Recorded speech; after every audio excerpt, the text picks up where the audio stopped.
For weeks, my friend Ever has been living under siege. He's not a soldier, a diplomat, a protester, or a revolutionary. He's just a regular citizen of Venezuela. For those who don't know, Venezuela is in the middle of an uprising. The reasons, of course, are complicated, myriad, and go back at least 2 decades. But since the death of President Hugo Chavez 1 year ago, the economic situation has become increasingly dire, and major nationwide protests began on February 12, 2014. This news has largely been overshadowed by recent, arguably more serious events in Ukraine. But just because Venezuela is not a conduit for petroleum products between Russia and Western Europe, nor a proxy for the conflict between the two, and just because the death toll during protests in Venezuela hasn't yet reached the hundreds, doesn't mean that life is good for its citizens. Take case in point, Ever. He lives in Ciudad Guayana, a city of 1 million along the Orinoco River in eastern Venezuela. It is Venezuela's 6th largest city, with a dozen universities, including the one where Ever teaches, a major industrial center for iron and aluminum, many beautiful parks, and so on. But none of that matters at the moment, because on an average day in Ever's neighborhood, there are cars burning on the streets, tear gas wafting through his windows, and protesters barricading the main roads with trash, tires, and tree limbs, so the Guardia Nacional and everyone else can't get to where they're going. Even before the protests started, Ever and I had a little joke going about the dysfunctional nature of life in so-called socialist Venezuela. Whenever the internet or power in Ciudad Guayana would go down, or Ever had to wait 3 hours in line to buy rice, all regular occurrences, he would describe the situation with the hashtag third world problems. It was funny because it was ironic. That's no longer the case. Now, Ever and his family and neighbors and countrymen have spent 2 months in a state of uncertainty. They still have third world problems on their hands, but the problems have grown much bigger than waiting in lines, even while those problems continue to persist. And then, this week, something else caught my attention. Ever started describing the situation in his neighborhood as quiet, or fine, during lulls in clashes between protesters and the Guardia Nacional. Things, at least from my vantage point 3,000 miles to the north, clearly weren't fine. They were just slightly less bad. I sent Ever the following email. Ever, I'm getting a little worried that your standards for quiet have become skewed. Yesterday you said it was quiet and several vehicles were lit on fire on your street. Today it was quiet and a National Guard man was hit by a bomb.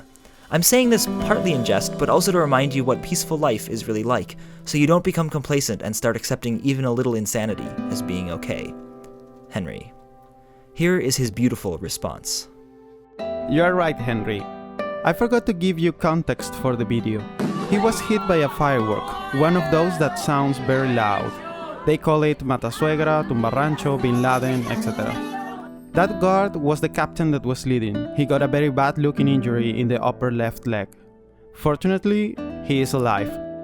And despite the fact that quiet was referring to what happened after those events, you are right in that I may be complacent and accepting a fair amount of insanity as being okay. And that made me think about my personality.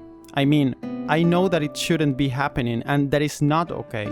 But the fact is that I live in an insane dysfunctional country where basic products such as milk, coffee, flour, and toilet paper are scarce to the point that people make insane long lines and even end up fighting and looting to get those goods. I live in a country with an insane dysfunctional economy where there is nothing cheaper than gasoline, where people have gotten rich making money by trafficking it and other subsidized goods, where the police and National Guards cannot control the rampant crime that took the life of more than 24,000 during 2013 only, where impunity is the law, where prisoners control the jails and live with a comfort that honest working people outside cannot have, where at least half the population ratifies the disaster by voting in favor of the 15-year-long revolution, where you have to drive like a drunk because of the craters in the roads, where law does not apply to people who can afford to pay off judges, where all TV stations won't report to avoid conflicts with the government, where government blames the empire, the CIA, the opposition, and nearly every imaginable thing, even iguanas, for the problems in the country, where you cannot save in local currency due to the 50% inflation rate. And I could go on and on. And on top of that, we have had about a month with many streets blocked, with National Guards using tear gas every day to dissolve peaceful protests, with some protesters setting fire on cars, buses, taking down traffic lights, trees, and even building concrete walls on the street. I have no control over any of these things. I can only talk, debate, and try to make people I know think carefully about what they do and support. And being complacent and accepting all this insanity may be a defense mechanism. If I don't do it, then I will live angry and embittered as many people I know do. I don't know if this is a good way to deal with frustration, but that's me, I think.